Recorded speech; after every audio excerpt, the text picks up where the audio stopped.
If the actions of multiple people cause a single injury to a plaintiff, the plaintiff may be able to recover the entire amount of her damages from any of the tortfeasors.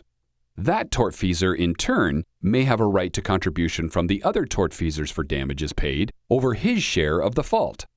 But should a tortfeasor's right to contribution depend on whether the plaintiff sued his co-tortfeasors? That was the question for the court in Knell v. Feltman. In May of 1945, Evelyn Langland and her husband were riding in a car being driven by Kenneth Knell in Washington, D.C.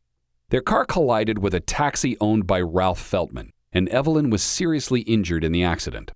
The Langlands sued Feltman in federal court to recover for Evelyn's injuries. Feltman filed a third-party complaint against Knell, alleging that the accident was caused by Knell's contributory or sole negligence. Knell denied that he'd be negligent and counterclaimed against Feltman to recover for his own injuries. At no point did the Langlands amend their original complaint to assert a claim against Knell. After a trial, the jury concluded that Feltman's negligence contributed to the accident. Accordingly, the court entered judgment in the Langlands' favor and awarded them $11,500 in damages from Feltman. But the jury found that Knell's negligence had contributed to the accident too.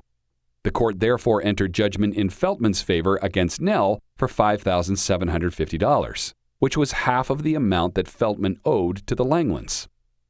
Knell appealed the judgment against him to the D.C. Circuit, arguing that Feltman wasn't entitled to contribution from Knell because the Langlands hadn't sought a judgment against Knell.